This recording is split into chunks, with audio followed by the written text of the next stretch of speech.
Okay, ஆக final subject வந்துடும். Module 8 side management சம்மந்தமாகவும் optimisation சம்மந்தமாகவும் தான் இந்த மாடியூலில் பார்க்க போகிறோம். அப்போ மாடியூல் 8ல முதலாவது சப்ஜெக்டில் வெப்சைட் எப்படி சேஃபாக வைக்கிறது அப்படின்றத பார்க்க போகிறோம். சேஃபாக வைக்கிறதுன்றதுல இங்கே மீன் பண்ணுறது என்னென்னா, கரண்ட் அப்டேட்டுக்கு ஏற்ற மாதிரி வெப்சைட் அப்டேட்டாக வச்சு கொள்றதும், பேக்கப் எடுத்து ஒவ்வொரு டைம் ஃப்ரேமுக்கு ஏற்ற மாதிரி அந்த பேக்கப்ஸை மெயின்டைன் பண்ணுறது எப்படின்றதையும் தான் பார்க்க போகிறோம். அப்போ இந்த வீடியோவில் இந்த விஷயங்களை எப்படி ஆட்டோமேட் பண்ணுறதுன்றதையும் பார்த்துட்டு ஒரு கிளியர் ஐடியாவோட என்னோட வெப்சைட்டை மெயின்டைன் பண்ணுறதுக்கு படிச்சு கொள்ளையிலும் வாங்க ஸ்டார்ட் பண்ணுவோம். ஓகே, வேர்ட்ப்ரெஸ்ஸில் அப்டேட்ஸை பொறுத்த வரைக்கும் டேஷ்போர்டுக்கு கீழேயே அப்டேட்ஸ்ன்ற ஒரு செப்பரேட் செக்ஷன் எப்பயுமேக்கும் இதில் இந்த இடத்துல ஒன்று காட்டுது. அப்படி ஒரு நோட்டிஃபிகேஷன் வந்தாலே நீங்கள் வினைக்கொள்ள வேண்டியதான் வேர்ட்ப்ரெஸ்ஸில் ஏதோ ஒரு அப்டேட் பெண்டிங்கில் இருக்குது அப்படின்ட்டு. அப்போ அப்டேட்ஸை பொறுத்த வரைக்கும் இங்கே 3 விதமான அப்டேட் வரும். முதலாவது வேர்ஷன் அப்டேட். அது வந்து மொபைலில் நாங்கள் எப்படி ஓஎஸ் அப்டேட் பண்ணுறோமோ அதே மாதிரி வேர்ட்ப்ரெஸ்ஸில் வேர்ஷன் இப்போ 6.8.1 இதில் 6.8.2 அல்லது 6.9 அப்படி வரும். அந்த டைமுக்கு இந்த வேர்ஷனை நாங்கள் அப்டேட் பண்ணுறதுக்கு இங்கே நோட்டிஃபிகேஷன் காட்டும். பட் இப்போ நான் வந்து ஆல்ரெடி கரண்ட் அப்டேட்டில் இருக்கிறதால you have the latest version of WordPress அப்படின்னு காட்டுது. அப்போ முதலாவது அப்டேட் ஓகே. ரெண்டாவது ப்ளகின்ஸில் வரக்கூடிய அப்டேட். இப்போ இங்கே ஒன்று காட்டினது இந்த ஒரே ஒரு ப்ளகின் அப்டேட் தான். இது வந்து அந்த யோஎஸ்ட் எஸ்இஓ அப்படின்ற ப்ளகினால் அவங்க ஏதோ ஒரு பக் ஃபிக்ஸிங்கோ அல்லது புதிய எடிஷனோ ஏதோ ஒன்று அப்டேட் பண்ணிடுறாங்க. அந்த விஷயத்தில் உள்ள சேஞ்சஸை கொண்டு வரதுக்கு ஒரு அப்டேட் ரிலீஸ் பண்ணிடுறாங்க. இதில் வேர்ஷன் 25.2ல் நாங்கள் ஈக்கிறோம். இப்போ இதுக்கு அடுத்ததாக வந்துள்ள 25.3க்கு அடுத்ததாக அப்டேட் பண்ணணும். அதுக்கு தான் இங்கே நோட்டிஃபிகேஷன் வந்து இதில் வந்து இந்த பாக்ஸில் டிக் பண்ணிவிட்டு அப்டேட் ப்ளகின் கொடுத்தாண்டா இந்த ப்ளகின் அப்டேட் ஆகிடும். அப்படி இல்லாட்டி ப்ளகின் செக்ஷனுக்கு போனாலும் இந்த நோட்டிஃபிகேஷன் காட்டும். எனக்கு அங்கேயும் அப்டேட் பண்ணி கொள்ள இல்லை. ப்ளகின் பேஜுக்கு போகணுமா வேர்ட்ப்ரெஸ் அப்டேட் பேஜுக்கு போகணுமான்னு கேட்குது. நான் இதை ரெண்டாவது ஆப்ஷனை கொடுத்து சேம் பேஜுக்கு போகிறேன். டேஷ்போர்டுக்கு கீழே உள்ள அப்டேட் பேஜ். இதில் மூணாவதாக பார்த்தோம்னா தீம்ஸுண்டு ஒரு செக்ஷன். இது நாங்கள் யூஸ் பண்ணுற அல்லது நாங்கள் இன்ஸ்டால் பண்ணி வச்சுரு ஏதாவது தீம்ஸில் அப்டேட் வந்துச்சுன்னா அதையும் இங்கே ஷோ பண்ணும். ஆக இந்த 3 தான் வேர்ட்ப்ரெஸ்ஸில் அப்டேட் வரக்கூடிய செக்ஷன்.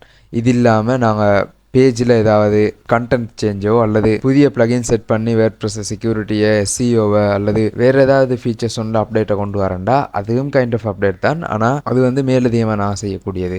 ஓகே, இப்போ நாங்கள் அப்டேட் பண்ணுறதுக்கு முந்தி கட்டாயம் ஒரு விஷயம் செஞ்சுக்கிறணும். ஏன்டா ஒவ்வொரு அப்டேட்டும் புதிய ஃபீச்சர்ஸை கொண்டு வரதால் மேபி சம் பக்ஸும் அங்கே ஈக்கிறதுக்கு சான்சஸ் இருக்குது. அதனால் நாங்கள் வந்து பேக்கப் எடுத்து வச்சுக்கொள்வது கட்டாயம் அவசியம். நாங்கள் இப்போ கரண்ட்டில் எங்களோட வேர்ட்ப்ரெஸ் வெப்சைட்டில் என்ன சேஞ்சஸ் எல்லாம் செஞ்சிடறோமோ அந்த சேஞ்சஸ் எல்லாத்தையும் வச்சு ஒரு பேக்கப் ஒன்று எங்கள்கிட்ட இருக்கிறது அவசியம்.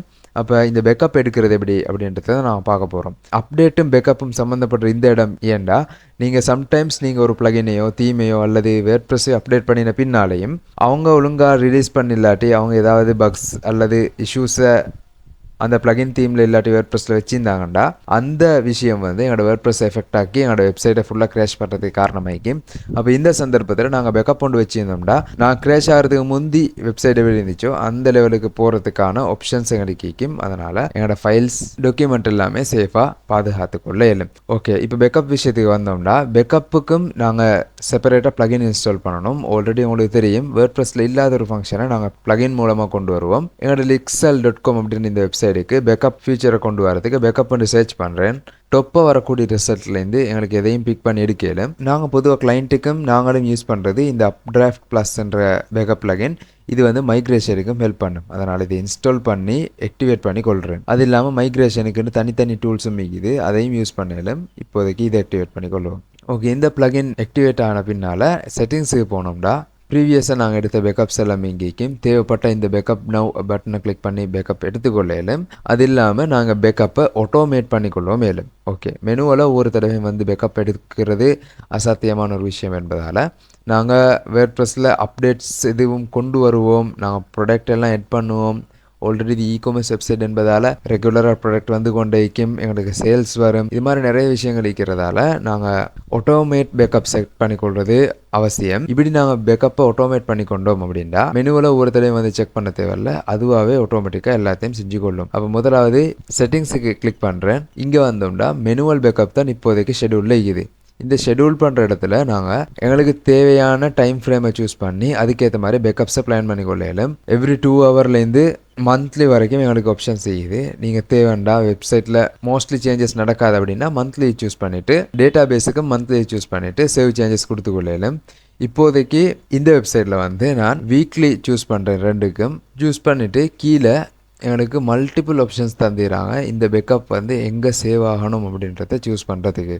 இப்போ நாங்கள் பேக்கப் ஆட்டோமேட் பண்ணுறதால இது வந்து க்ளவுட் ஸ்டோரேஜ் ஒன்றுக்கு எக்ஸஸ் கொடுத்தோம்னா அங்கே ஆட்டோமேட்டிக்காக போய்த்து சேவ் ஆகிக்கொள்ளும். நாங்கள் மெனுவலாக சேவ் பண்ணுறோம்டா இந்த பேக்கப் ஏரியாவில் வந்து மெனுவலாக டவுன்லோட் பண்ணி ஒரு ஃபைலாக லோக்கல் ஸ்டோரேஜில் ஸ்டோர் பண்ணி கொள்ளையிலும். இப்போதைக்கு உள்ள ஃப்ரீ ஆப்ஷன் எதுண்டா கூகுள் டிரைவ் வந்து ஒரு நல்ல தேர்வு. இதை நாங்கள் கிளிக் பண்ணி எங்களோட ஏதாவது ஒரு ஜிமெயில் ஒன்றுக்கு லொகின் பண்ணி கம்ப்ளீட் எக்ஸஸ்ன்னு நாங்கள் இங்கே கொடுத்து எலோவ் கொடுத்தோம்னா அதுவாக ஆட்டோமேட்டிக்காக plugin theme uploads must use plugins அடுத்தது WP கண்டென்ட் எல்லாத்தையுமே ஆட்டோமேட்டிக் பேக்கப் நாங்கள் மென்ஷன் பண்ண மாதிரி வீக்லி எங்களோட கூகுள் டிரைவில் உள்ள அப்டிராஃப்ட் ப்ளஸ் அப்படின்ற பேக்கப் ஃபோல்டரில் ஆட்டோமேட்டிக்காக சேவ் ஆகிக்கொள்ளும். இன்கேஸ் ஏதாவது அசம்பாவிதம் நடந்தால் எங்களுக்கு அந்த சந்தர்ப்பத்தில் இந்த பேக்கப்பை டிரெக்டாக கூகுள் டிரைவில் இருந்தே எடுத்து வெப்சைட்டில் அப்லோட் பண்ணி ரீஸ்டோர் பண்ணி கொள்ளையிலும். இதனால் எங்களோட ஃபைல்ஸ் எல்லாம் சேஃபாக பாதுகாத்து கொள்ளையிலும். அப்போ முதலாவது நான் இந்த டிரைவுக்கு லொகின் பண்ணி இந்த எக்ஸஸ் எல்லாம் கொடுக்குறேன். அதுக்கு கூகுள் டிரைவ் அப்படின்றத கிளிக் பண்ணிட்டு சேவ் சேஞ்சஸ் கொடுத்துட்டு அதுக்கு அடுத்ததாக லொகின் கேட்கும். இதில் சைன்இன் வித் கூகுள் கொடுத்து ஜிமெயிலுக்கு நான் லொகின் பண்ணி ஒவ்வொரு கேட்கக்கூடிய எக்ஸஸுக்கும் எலோ கொடுத்துக்கொள்கிறேன். இந்த பாக்ஸை டிக் பண்ணிவிட்டு இங்கேயும் கண்டினியூ கொடுக்குறேன். இப்போ கம்ப்ளீட் செட்டப் வந்துட்டு இந்த பட்டனை கிளிக் பண்ணி டேஷ்போர்டுக்கு போனோம்னா எங்களோட அப்டிராஃப்டுடைய கூகுள் டிரைவ் எக்ஸஸ் வந்து கம்ப்ளீட்டாக கனெக்ட் ஆகிக்கும். எகைன் நாங்கள் செட்டிங்ஸுக்கு வந்தோம்னா இந்த இடத்துல நான் எந்த இமெயிலுக்கு கனெக்ட் பண்ணினோமோ அந்த இமெயிலை பார்த்துக்கொள்ளையிலும். அடுத்ததாக வேறு ஏதாவது இமெயிலுக்கு லொகின் பண்ணுறாண்டா அது இங்கே சைன்இன் வித் கூகுள் கொடுத்து லொகின் பண்ணிக்கொள்ளும். மேலும் சேவ் சேஞ்சஸ் கொடுத்து இந்த சேஞ்சஸ் எல்லாத்தையுமே சேவ் பண்ணிக்கொள்கிறேன். அடுத்ததாக பேக்கப் ஸ்டோருக்கு வந்தோம்னா இப்போ நாங்கள் வந்து எங்களோட கூகுள் டிரைவையும் அப்டிராஃப்ட் ப்ளஸ் மூலமாக வேர்ட்ப்ரெஸ்ஸையும் கனெக்ட் பண்ணி வச்சிடும் என்பதால் நாங்கள் எடுக்கிற பேக்கப் ஒவ்வொன்றுமே எங்களோட கூகுள் டிரைவில் போய்த்து சேவ் ஆகும். அப்போ இங்கே பேக்கப் நான் கொடுக்குறேன். இந்த பாக்ஸை டிக் பண்ணிவிட்டு பேக்கப் நான் கொடுத்தேன்டா இந்த பேக்கப்புக்கான ஸ்டெப்ஸ் எல்லாம் ரெடி ஆகிடும். ஓகே, இங்கே நாங்கள் பேக்கப் எடுத்து முடிகிறதோட இந்த இடத்துல ஷோ பண்ணுவது எத்தனை பேக்கப் ஈக்கிறாண்டும் எப்போ எந்த டேட்டில் எந்த டைமில் எடுத்தன்றதும் அதுக்கு அடுத்ததாக என்னென்ன ஃபைல்ஸ் எல்லாம் அதில் இன்க்ளூடுன்றது காட்டும். இதுலேருந்து ரீஸ்டோர் பண்ண மேலும் டிலீட் பண்ணாலும் லொக்ஸை பார்த்துக்கொள்ளையிலும்.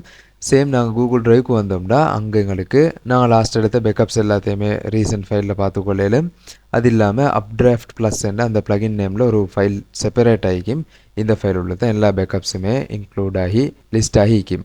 இதில் உங்களுக்கு தேவையான மாதிரி இந்த டைம் ஃப்ரேமை பார்த்து எப்போ எடுத்தது அப்படின்றத ஐடென்டிஃபை பண்ணிக்கொள்ளையிலும். 6ஆம் மாதம் 11ஆம் தேதி 6 ஃபைல்ஸை நாங்கள் பேக்கப் எடுத்துறோம். நீங்கள் நோட் பண்ணி இதெல்லாத்தையும் தேவைண்டா சூஸ் பண்ணி லோக்கலாக எங்களுக்கு டவுன்லோட் பண்ணி வச்சுக்கொள்ளும். மேலும் அல்லது வெப்சைட்டில் தேவைப்பட்ட டைமுக்கு ஜஸ்ட் இந்த பட்டனை கிளிக் பண்ணி எகைன் ரீ அப்லோட் பண்ணி யூஸ் பண்ணிக்கொள்ளும். மேலும் இதே மாதிரி வேறு பேக்கப்ஸுக்கான ப்ளகின்ஸ் செய்யுது. ஒவ்வொன்றுலையுமே சேம் ஸ்டெப்ஸ் தான் வரப்போகுது. இப்படி தான் நாங்கள் வேர்ட்ப்ரெஸ்ஸில் அப்டேட் பண்ணுறதையும் பேக்கப் பண்ணுறதையும் செஞ்சு ஓகே அப்டேட் அண்ட் பேக்கப்ஸை எப்படி மெயின்டைன் பண்ணுறது அப்படின்றதையும் ஆட்டோமேட்டிக்கலி அதை எப்படி செட் பண்ணி வைக்கிறது அப்படின்ற ஐடியாவும் உங்களுக்கு வந்திருக்கும். அடுத்த வீடியோவில் வெப்சைட்டை ஸ்பீட் பெர்ஃபார்மன்ஸை எப்படி கூட்டுறது அப்படின்றத பார்ப்போம். தேங்க்யூ. அடுத்த வீடியோவில் மீட் பண்ணுறேன்.